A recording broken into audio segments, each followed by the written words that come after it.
En ensemble, je note que sur le plan politique actuellement, il n'aura pas beaucoup d'influence, même si le député est du bloc de la majorité présidentielle.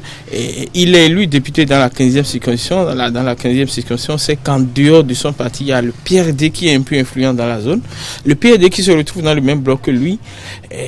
Bon, je ne vois pas trop l'influence, sauf s'il était dans un bloc de l'opposition. S'il était dans un bloc de l'opposition, il pourrait avoir une plus-value politique qu'il allait gagner. Mais lui-même ayant rejoint la mouvance présidentielle, étant dans un bloc où un autre parti de la mouvance est influent dans cette région, je ne vois pas trop l'impact politique ou bien les conséquences politiques que ça peut générer sur sa famille politique et sur la majorité présidentielle en général. Nous devons démarquer, nous devons faire la part des choses entre l'aspect politique et l'aspect pénal de la décision. Nul n'est au-dessus de la loi et le droit doit pouvoir s'appliquer à tout le monde. Donc, si vous tombez en faute vis-à-vis de la loi, il faut qu'on vous applique la loi, peu importe votre, votre statut politique. Des militants qui vont vouloir peut-être prendre cette décision comme étant une sanction envers le leader seront en déphasage avec les textes de la République. Parce que je suis député, ministre de la République, il va me permettre de marcher sur les textes de la République. La loi a un caractère impersonnel et général et s'applique à tous. Et donc, politiquement, je ne pense pas que ça puisse agir sur la réforme en cours. Déjà que le parti Réseau Atao a su faire la démarcation entre la sanction pénale impliquée à leur leader et leur engagement politique, c'est déjà heureux.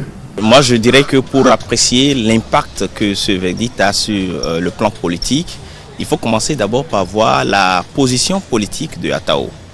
Aujourd'hui, Atao est avec la mouvance présidentielle, il est avec le pouvoir en place et l'on se demanderait est-ce que la Cour allait donner un tel verdict. Et donc, ça montre d'abord que être de la mouvance présidentielle n'est pas une couverture pour ne pas être jugé conformément à la loi.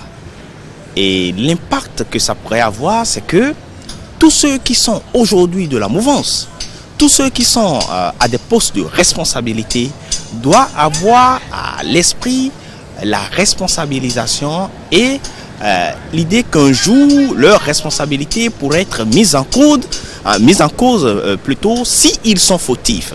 Ça pourrait dire également à tous les acteurs politiques et autres, ceux qui sont de la mouvance, que ça pourrait venir un jour vers eux. Donc c'est un signal fort pour dire que ce qui se fait, ça ne se fait pas parce que l'on est de la mouvance ou de l'opposition, mais parce que on est en droit de redresser les citoyens, de donner le sens, le civisme à chaque citoyen.